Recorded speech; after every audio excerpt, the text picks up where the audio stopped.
Ngayong sobrang init na naman ang panahon, saan pa nga ba perfect pumunta ngayong bakasyon?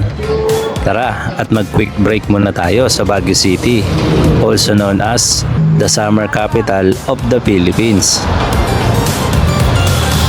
Sa video na to, samahan nyo kaming i-explore mga ka-Aimer ang ilan sa mga relaxing at mas visit spots dito sa Baguio. Ang ganda lang. I-blend lang yung kulay niya sa nature.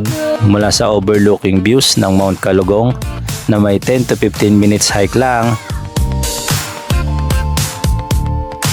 makukulay at artistic na tanawin sa Colors of Stobosa o mas kilala sa tawag ngayon na Valley of Colors.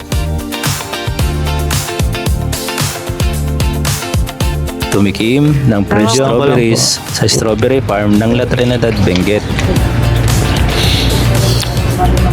Tamis. Grabe. Traditional Chinese-inspired architecture at peaceful vibes ng Bell Church. At syempre, ang hindi natin pwedeng palampasin na affordable at masasarap na pagkain sa good taste. So kung naghahanap kayo ng quick escape ngayong bakasyon, ito na ang oras para maranasan nyo rin ang malamig na klima ng Baguio City. So ano pang hinihintay nyo? Let's beat the heat ngayong summer. Let's go!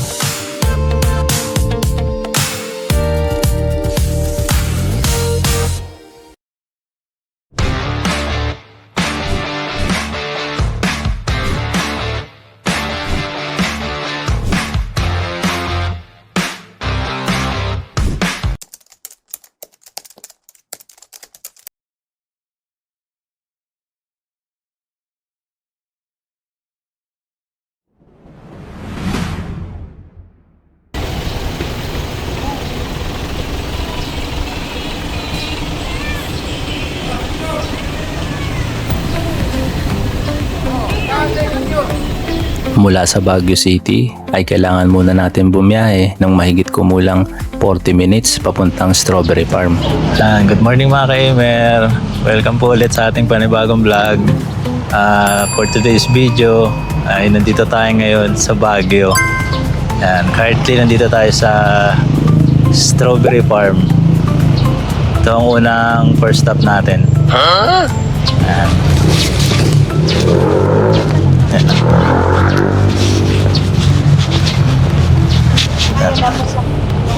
May mga kasama tayo eh, nandun na sila. Ay, taapay man. Tapos dito, ito may mga nagbebenta ng strawberry. Good morning po. Videoan ko lang po. Oo, 200. This time. dalawa 150. Ito po 200. Kasi mas medyo malalaki po siya. No? May isang daan yung mali. Isa lang po, patikim lang po. May bite size isang daan. Yan, may free taste daw.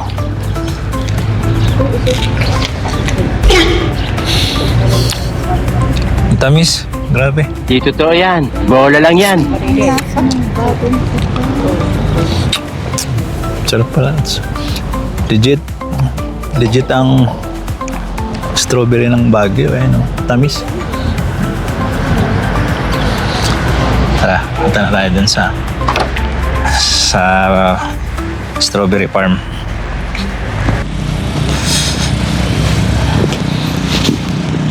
Ayan o.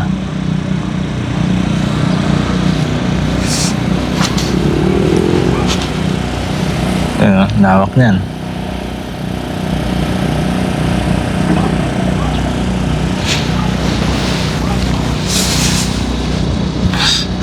Ayan na sila. Tingin-tingin muna. Mamaya magpipik tayo. Strawberry. Ayan na.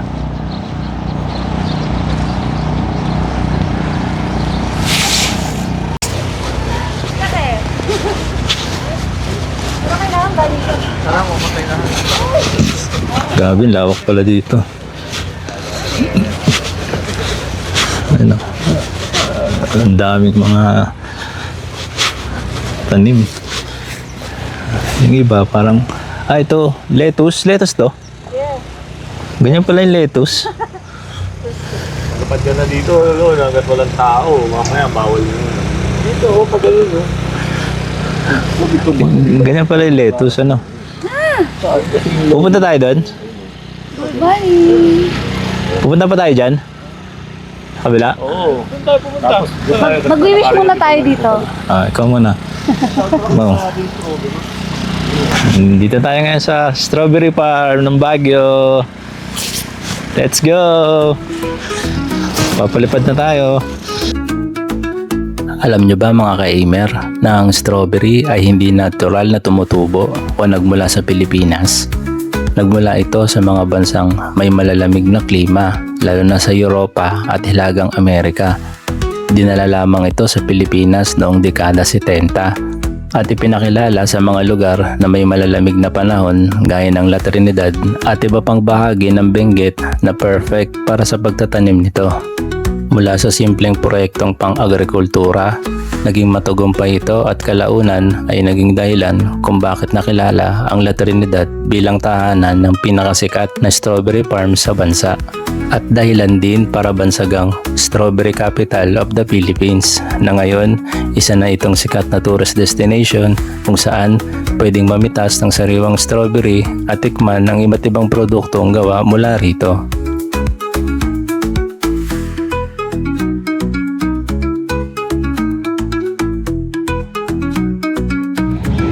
So, tapos na tayo mga ka-aimer sa Strawberry Farm. Nakala ko mo Nakakuha tayo. Magkano naman? 200. 200. Lahat na to. Nice. Next stop natin, Mount Kalugong. Mount Kalugong. So, meron tayong special guest mula sa parokya ni parokya ni Buboy.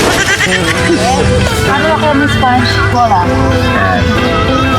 Yan mga guest natin ngayon.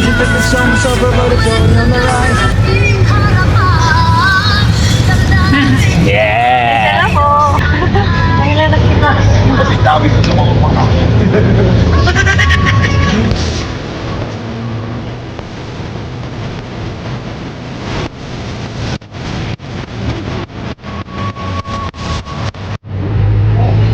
Mula sa Strawberry Farm ay babiyahin naman tayo ng 10 minuto bago marating ang jump off ng Mount Kalugong.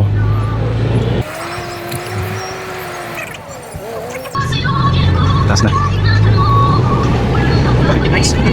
So, nandito na tayo sa ating second stop. Ang Mount Kalugong. Bollywood. Yan. Kulugong. Dito tayo. Akyatin yan? Akyatin? So, mga 15 minutes lang daw ito akyatin. Tapos ito pa yung ano. Ano.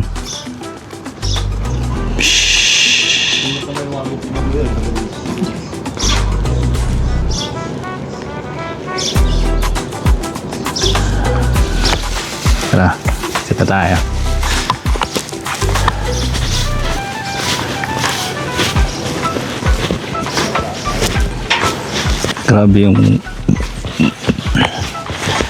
Grabe yung kalsada papunta dito.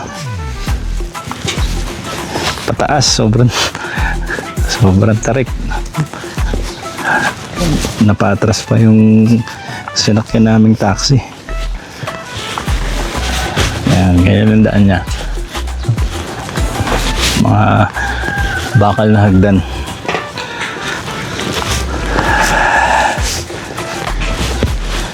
Ayoko na, hiningal na ako. Joke lang.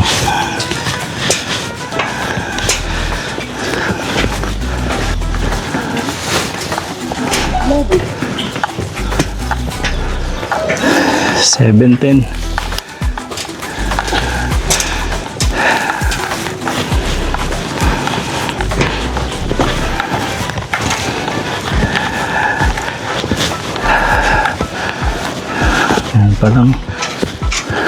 Parang malapulag yung vibes dito. Ano? Ang dami ng pine trees. Ayan.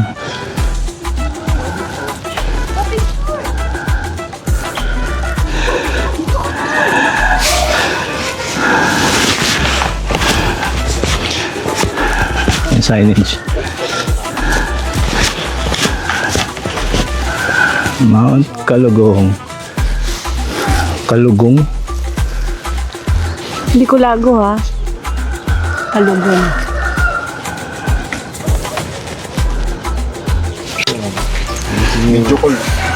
And so dito, Baka mamaya May- tayo dito.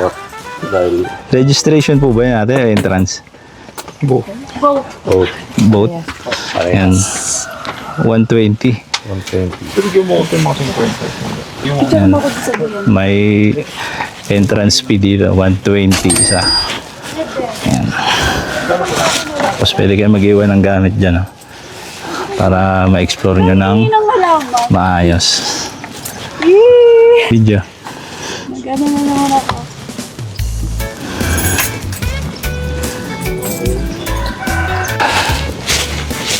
So let's go. Start na tayo ng trek. Summit. Saglit lang naman yun. Pusa eh, oh. Talaga nag- Bilis lang siyang ganda dito. Daming pine trees, oh. Buntis siya. Are you pregnant? PWD ka rin? Ayaw niya.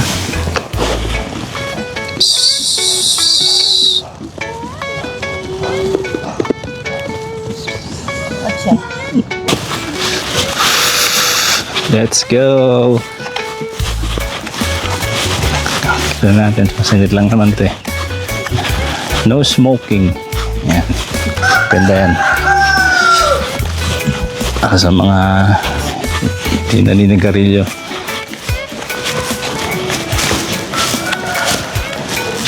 Ganyan siya.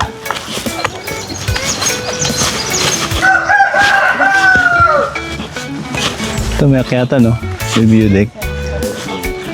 Pwede ko dyan Ay, palpa. ano yan? Zipline? Ay, zipline pala dyan, no? Ito pala yung kapehan. Sinasabi niya. Yeah, ito pa. Yung naman yun. Minaan na lang. Ayun, no? Habang Yung mga... ano mga anak mo, takbo na yung takbo. Siguro na ako. So, ano yan? Mga... Ano kaya yan? Room? Cottages? Kung ano? Ah, okay. May accommodation pala dito. Sigurado yan. Natapinagad ka. Kala ko talaga, sumabi lang tayo. Galing-galing nung ng guide natin. Ayan, dun tayo sa pinaka sikat na spot dito. Ayun, yung rock formation na yun. May mini rock formation.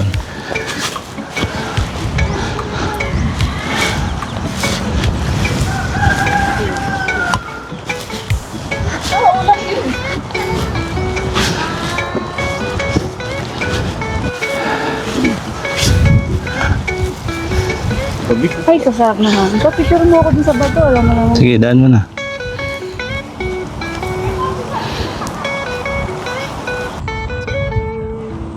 Ayan, sagot lang siya. Walk in the park lang.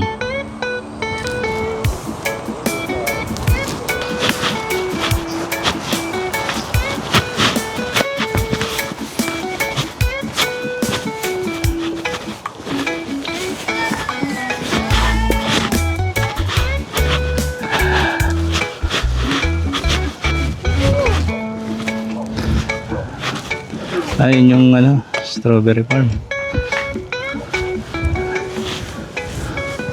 Ayun yung strawberry farm.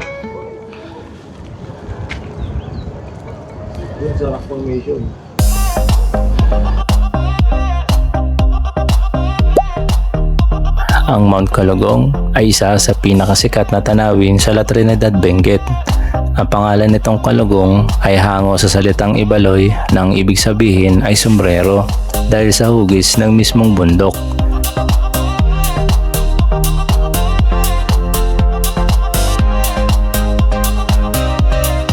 Bukod sa kakaibang rock formations at pine trees, makikita rin dito ang pinakamagandang tanawin ng buong La Trinidad Valley.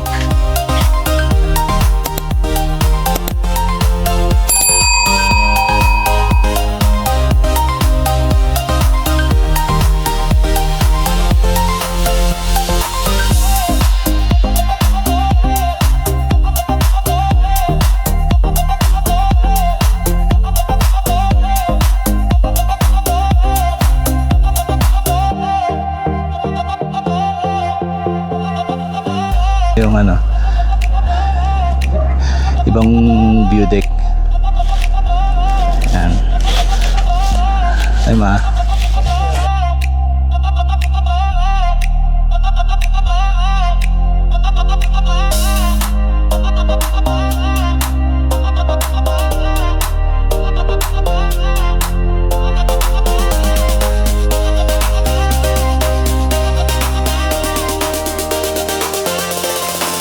Let's go.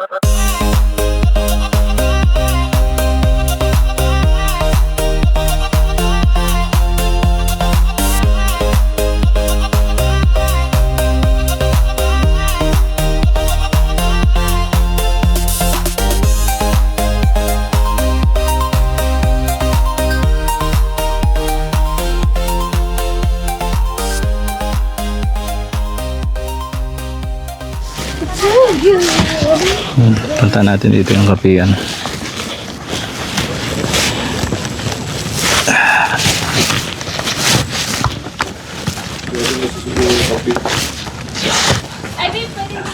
Doggy. Boss ba? Sarado. Kapihan. Wala pa talaga. Napapaano ako sa Sabi ni ate, di ba meron na? Ayaw tinanong. Hmm. like sandal. Ano? Siguro yung kanina yung sumba. Mount Cologong Kapihan. What's your name? Wow.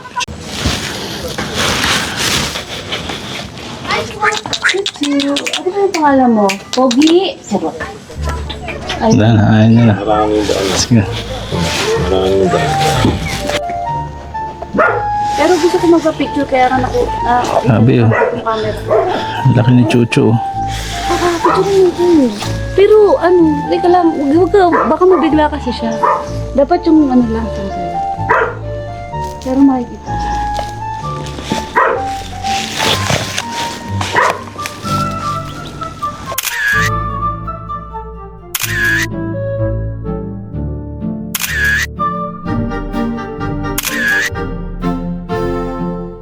Bye-bye! Picture! Tut ka ba? Ay, nakapuna. Ngayon na yung Okay. aso natin sa bahay lang. Kaya kala mo, ang dumi niya eh, no? Hindi, maganda nga yung balayibo niya. Lalo na yung banda. Pabalik na tayo mga ka-imer sa entrance. Exit na tayo dito. Tayo sa next stop na. Nagtataka sa aking nadarama. Nakita ka sa aking mata. Taan naman natin itong kabilang side. View deck din.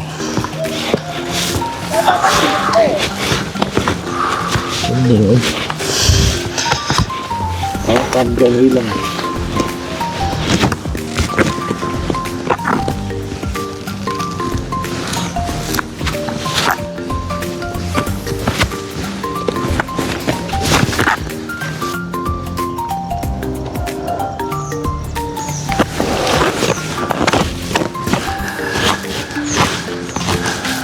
Saan view deck yan? Doon pa.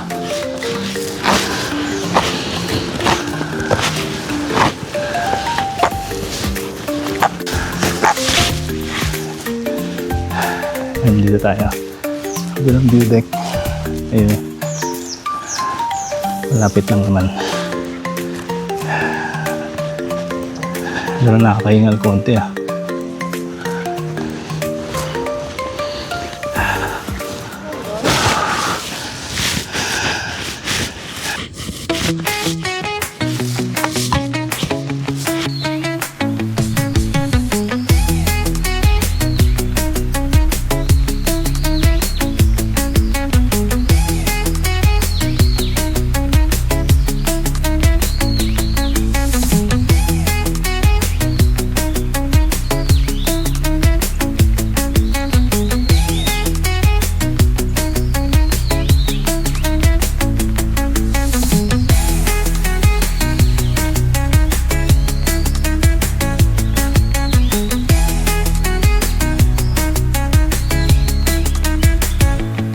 Nandito tayo mga ka-imer sa ating third stop.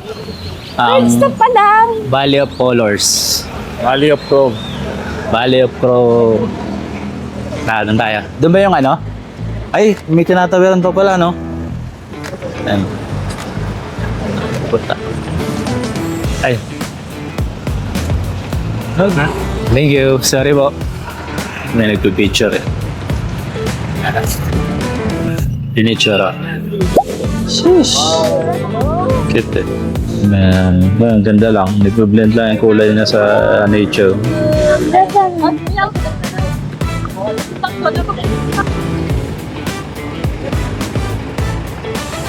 Ganyan lang siya. Ayun, ang ganda, no?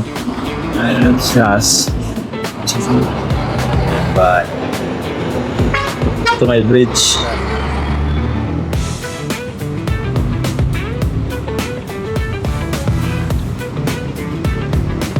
Save Palili River. Count me in. Bisa, ano ilang Ito, may bridge. Ayan. Punta din sa kabila.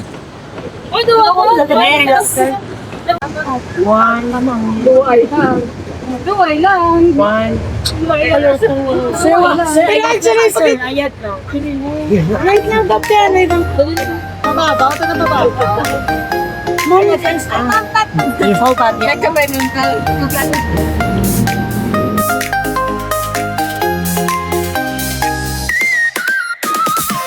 Ang mga nakikita nating makukulay na bahay na ito ay bahagi ng Valley of Colors o mas kilala bilang Stobosa. Nagsimula ito noong 2016 bilang isang tourism project na naglalayong gawing isang higanteng obra ang buong komunidad.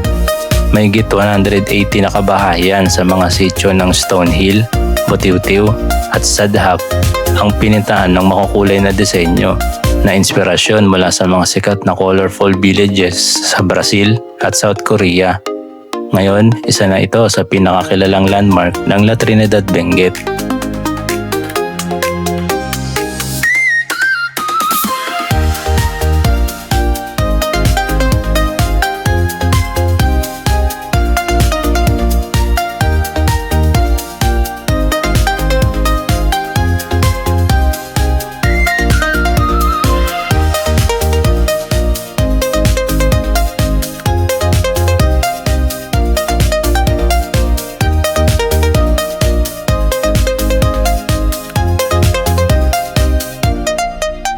So, tapos na tayo mga ka-Emer sa Valley of Colors. Yan. Next na natin, Bell Church. Eh, lalakarin lang naman. Malapit lang sa dito. Yan. Lakad lang tayo. Walking muna. Grabe, ang tataas na mga bahay dito. Pati jeep oh, makulay. Colors. Valley of Colors. Okay, let's go. Hello, mga jeep po. Makukulay. Welcome to Baguio City. Kasi yung unang pinunta natin, La Trinidad kasi yun, dito sa may strawberry farm. Na. Para ba?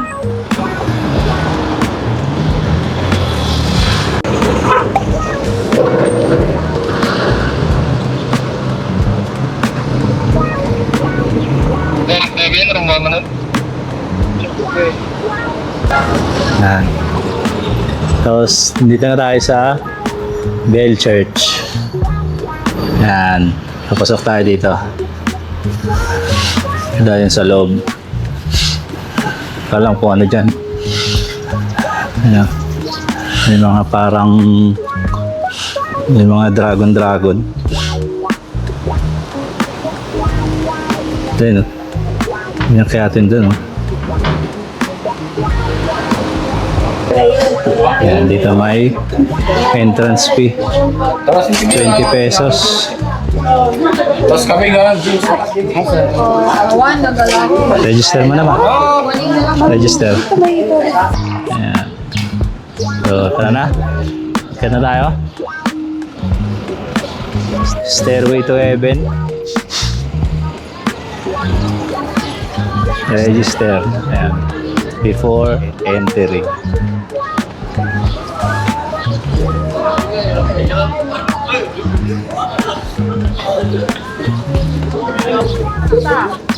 Parang nga pala siyang Chinese temple.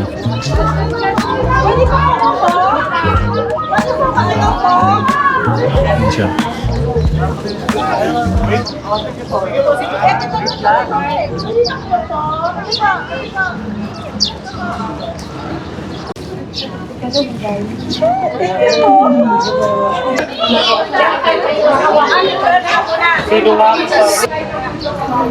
Ay, hindi kita yung ano. Kanina isa lang talaga.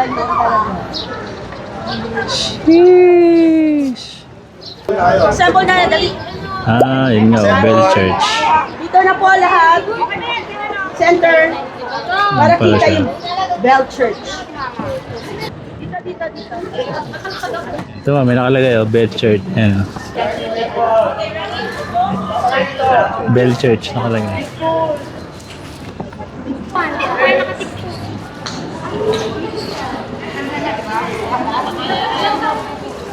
Natin loob.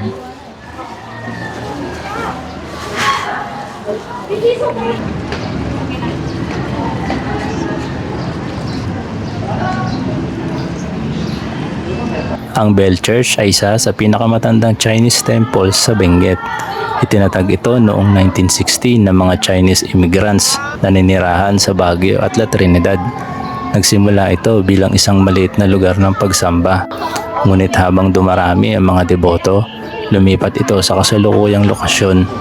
Hanggang ngayon, kilala ang Bell Church sa makukulay nitong pagoda, hardin at mensahe ng pagkakaisa sa iba't ibang pananampalataya. Isang Bell Church sa mga hidden gems ng La Trinidad, Benguet. Isang active temple na naging sikat na rin ngayon bilang tourist spot dahil sa kakaibang Chinese-inspired architecture at makukulay nitong disenyo. Ayan, tas makatay dito mga kaibigan. Kayo lahat. Go. Ayan siya. Let's go. We're going to SM later. Ayun, mataas pa pala Ayun yung bell.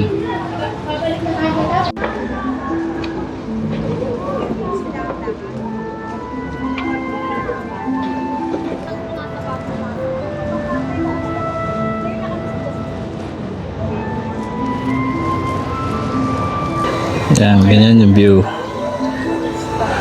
Yung mga bahay sa taas.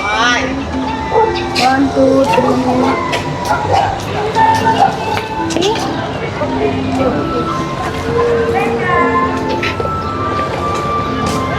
Yan, cattle pa hanggang dun. Oo, taas pa. Paano tayo? Balik na tayo dun sa kanila. So, papahinga sila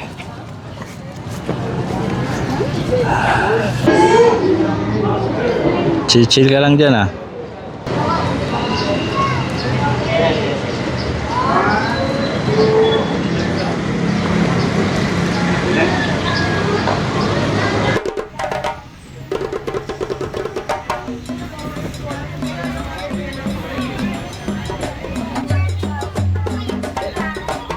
Ganyan sa good days.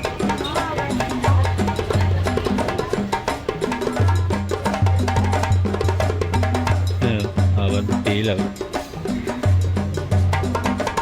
Haba ng pila. Ito, isa kami. Sorry po. Excuse lang po. Saan ko? Ilabat ang gulo.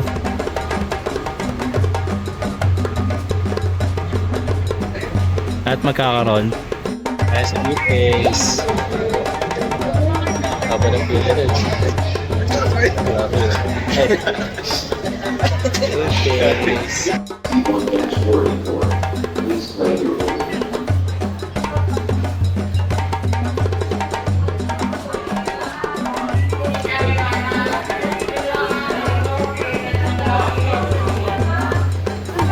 Sa atin yata ito Sa atin ba to?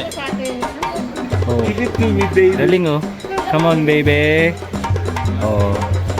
Ang galing niya Picture order na ba? Kasi... Uy, shades mo boy. Tigisan na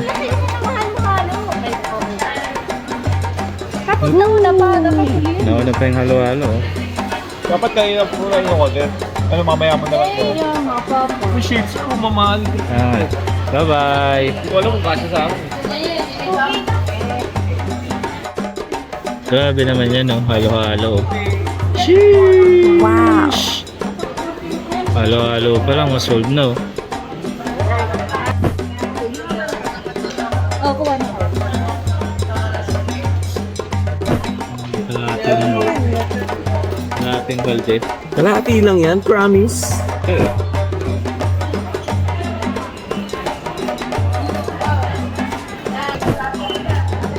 Ano mga pa?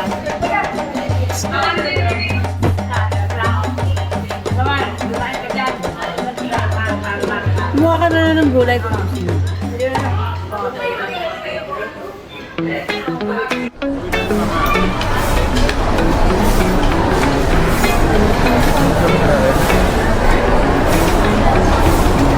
Ang Good Taste Restaurant ay nagsimula bilang isang maliit na family-run restaurant noong 1950s hanggang 1960s.